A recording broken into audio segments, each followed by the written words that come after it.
Ladies and gentlemen, hey, hi, how you doing? Welcome back to the channel. Thank you so much for stopping by. We talked about earlier in the week how Raven is now back in office, and that means we should be expecting some more frequent updates, similar to how we saw before the holidays, where we were receiving updates, patch note updates, I should say, every like 2 days it seemed like. There were very, very constant and frequent updates pre-holidays, and then we had the huge break where nothing really changed. Everything is back on schedule though now, and we should see a lot of updates happening over the course of the next couple of weeks. And we actually got a new update yesterday that not only made some changes in game to one of the most broken weapons in the game, but it also previewed what'll be changing next week in the whole mid-season update as well. So as we go over everything today, if you enjoy the video at any point, let me know by dropping a like on it. Would be seriously appreciated. And of course, if you're new to the channel or if you have not already subscribed, this is the best place to be for all things going on in COD. If you want to stay up to date with the latest news, updates, loadouts, tips, I got you covered every single day. So feel free to subscribe with your notifications turned on. But let's go ahead and get into these patch notes.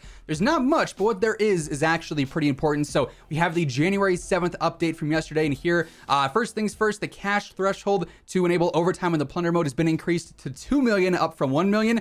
I'm thinking this is going to be a very good change. I'm not a big plunder player myself, but I've seen a lot of you guys in the comments recently saying, Zach, why are these plunder games ending in 5 minutes? The overtime threshold is just too small. So hopefully this changes that, and those of you who enjoy playing plunder will actually be able to play the match and get into it, get some momentum going before the game is in overtime and actually ends. So that's definitely a good update, I would say, for plunder players.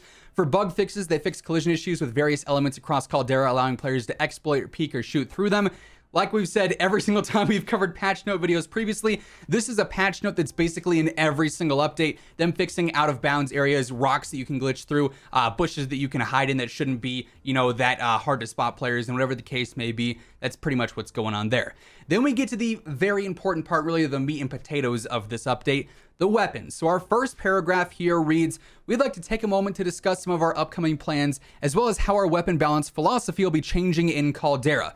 We'll be looking to take on a more incremental approach to weapon nerfs. We understand it can be frustrating to commit a great deal of time to a weapon to have its viability completely stripped in an unexpected balance patch. So this is basically them saying that they're not going to have constant weapon tuning updates. It's going to be more, incremental, like they say, where over time something gets nerfed. It won't be severely right away. The day that you level up your automaton, they're not going to nerf it into the ground. They also say, we would like to reiterate that our North Star is weapon diversity. They want as many weapons to be as good as possible. With that being said, we feel it's appropriate to announce that in the near future, we'll be making some adjustments to LMG Charlie from Vanguard. That's the BREN, and SMG Charlie from Vanguard. That is the MP40. With the intent of closing the gap between these two weapons and their competitors. In addition, we'll be toning down what is often referred to as visual recoil on Vanguard assault rifles.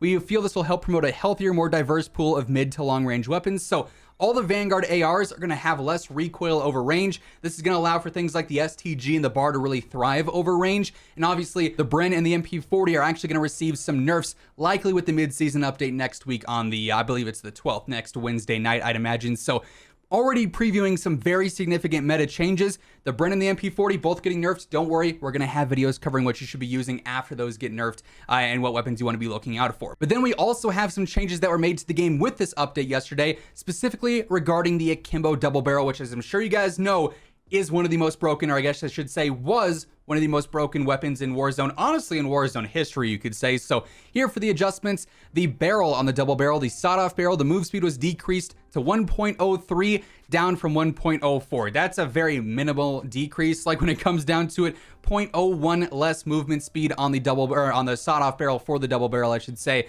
You're probably not going to notice that one as much. What you will notice, though, is the perk nerf. So for Akimbo now, which is what made the double barrel so good, the damage multiplier was decreased to 0.55, down from 1. So a 0.45 multiplier decrease. That's going to have it not one hitting, and sometimes potentially not even two hitting nearly as much, which is a pretty big deal. Now the damage range multiplier was actually increased to 1, up from 0.6, which is kind of an interesting change in my opinion. Not too sure what they're going for with that. The move speed was decreased by a whopping 0.015, so that's probably not another one that you'll notice too much of in game. Then the hip spread was actually increased a little bit, so it's not going to be as accurate when you're ending up hip firing, which is, if you're using Akimbo, that's the only thing you can be doing. So definitely a significant nerf to the double barrel. I don't think it's going to be enough. I think they're going to have to nerf this again because it's still pretty elite in those very close range fights. It's still pretty much impossible to beat it unless you happen to be using maybe an Einhorn revolving and you get a lucky, full pellet hit on an enemy. Then maybe you could potentially compete. But I still think the Akimbo Double Barrel is going to be very, very lethal up close. Now, here they say the Akimbo Double Barrel was able to consistently achieve lethality at extreme ranges, which honestly, the Einhorn has an even better range. It's a 2-shot at 27 meters.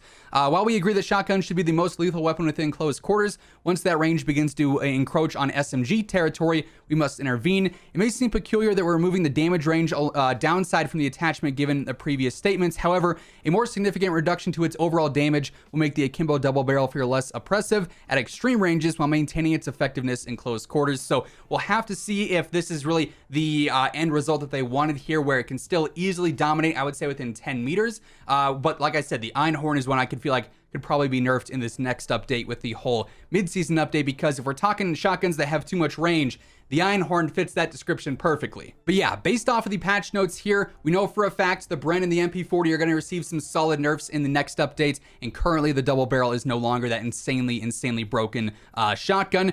On top of this, I also wanted to bring up something that Sledgehammer actually detailed about Vanguard, that is some pretty significant changes regarding the element of fire in multiplayer. So if we head over to their Twitter, Sledgehammer tweeted a very long thread talking about how they're dealing with, like I said, fire in Vanguard. So first and foremost, we're nerfing incendiary grenades by reducing the overall damage dealt. That means if you're running through them in core modes, they'll still be painful, but you'll recover.